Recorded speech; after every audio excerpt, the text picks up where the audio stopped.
Hello, friends. The 832nd day of the war between Russia and Ukraine continues. In the Kharkiv direction, intense fighting continues in the Vovchansk area and north of Lyptsi.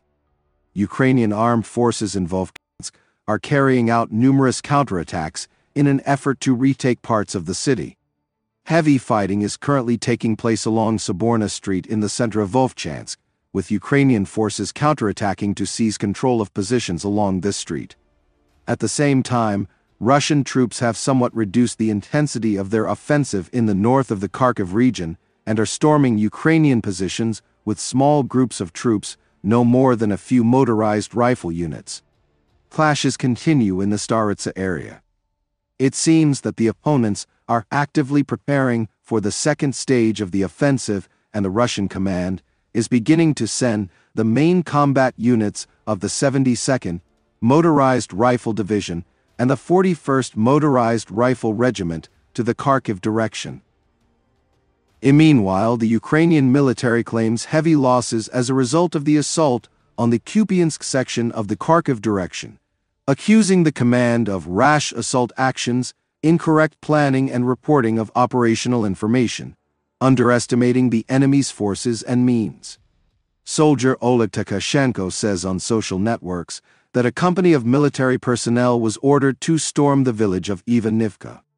Intelligence was transmitted that there were 10 to 15 Russian soldiers there without armored vehicles. They promised to suppress drones using electronic warfare. In fact, in the village there were about 100 to 150 enemy soldiers, 2 infantry fighting vehicles, which were supported by 1 tank. The promised electronic warfare system was not there. There was complete superiority of enemy drones in the sky. As a result, almost immediately 5 servicemen were killed. Some of them 11 were injured precisely because of enemy drones dropping ammunition, Tkachenko reports. Under constant fire, without fortifications, the survivors took the bodies of the dead, but evacuated them only on the 4th day after calls to senior management and publicity about the situation. Tkachenko names names and publishes photos of the dead.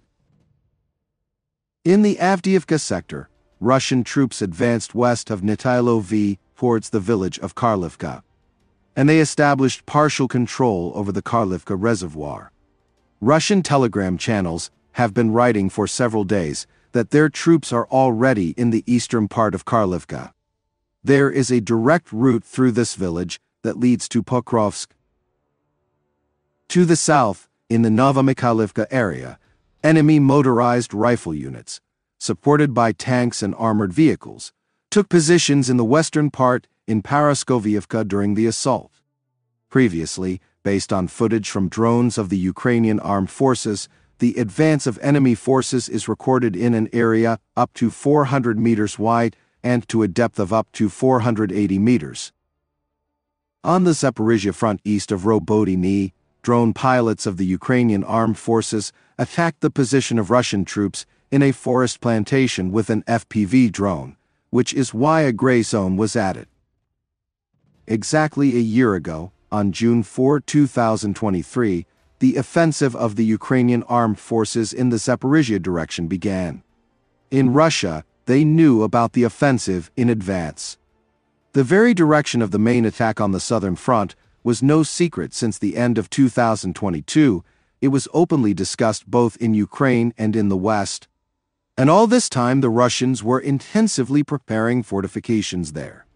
Apparently, the specific time of the attack did not come as a surprise to them. As the Russian Ministry of Defense reported, at the beginning of the offensive, the chief of the Russian General Staff, Gerasimov, was personally present on the southern front, commanding the defense. By that time, both sides had already established tight surveillance with the help of drones behind the front line tens of kilometers deep, and therefore the Russians could detect the deployment of the Ukrainian armed forces in advance. Great hopes were placed on the offensive. Its goal was to cut the land corridor to Crimea, access to the peninsula, and its isolation through constant attacks on the Crimean bridge, which would make its retention extremely problematic for the Russians. But the offensive immediately did not go according to plan. Despite heavy losses, it achieved minimal success and stopped in October 2023. The result was summed up by the then Commander-in-Chief of the Ukrainian Armed Forces, Zaporizhzhia, in his famous article for The Economist. In it, he said that the situation of the First World War was being repeated when defensive systems completely neutralized the offensive potential of the enemy. Therefore, as Zaporizhzhia believed, the situation at the front had reached a dead end. The failure of the offensive also caused a change in the mood in Ukrainian society, in which the authorities had previously created expectations of a quick victory. Frustration and war weariness began to grow. This also had practical consequences for the front, expressed in massive evasion from military service and the disruption of mobilization plans. At the same time, Zaporizhzhia's forecast was not fully justified. There was no deadlock. The Russian army seized the initiative and went on the offensive, capturing Vremivka, Avdiivka, entering Chasiv Yar and Krasnohorivka, and capturing part of the border territories in the Kharkiv region. It does not come quickly, but constantly. By and large, it was the Ukrainian offensive in the summer of 2023 that showed that even in the current conditions, it is possible to attack and achieve success, if this is done in small groups with minimal use of armored vehicles. This is slow and involves heavy losses, but if you hit one point like this for a long time, with strong fire support, you will get results. The Ukrainian Armed Forces were thus able to advance to Robotyne and the Vremivka salient. However, the mathematics of reserves decides everything here. This tactic only works if one side has more reserves than the enemy.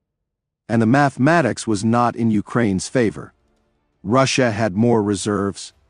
Therefore, already in the fall, the offensive of the Ukrainian Armed Forces stopped, and the Russian army went on the offensive, using, among other things, its advantage in firepower, especially with regard to planned aircraft bombs. The further course of events depends on whether the mathematics of reserves remains in favor of Russia or not. Will Ukraine be able to neutralize the Russians' advantage in firepower and neutralize the factor of controlled air bombs? Well, and most importantly, will both Ukraine and Russia be able to maintain control over their troops and prevent a critical decline in combat effectiveness and discipline in the army in the conditions of a bloody, exhausting war, which is one of the main risks for both parties. Overall, the failure of last year's offensive by Ukraine's armed forces dashed Kiev's and the West's hopes of a quick victory over Russia. And she created a fork of three options. First, a long war of attrition with the risk that Ukraine will be exhausted faster than Russia and will be defeated, although there are considerable risks for Russia. Second, NATO countries entering the war, which carries the risk of a nuclear war. Third, stopping the war along the front line on certain conditions, which both sides can present as their victory. Ukraine retained its statehood, Russia secured control over the occupied territories. This fork remains relevant today. Meanwhile, a video of the Zaporizhzhia River appeared on the border of Khmelnytsky and Ternopil regions, which became very shallow. The man says that previously the river flowing into the Dniester was about 30 meters wide. Let me remind you that the Dniester itself also became sharply shallow. As I already said, the water level fell due to the fact that the Dniester hydroelectric power station increased electricity production in conditions of a generation shortage in the country. Friends, this channel exists solely thanks to your support.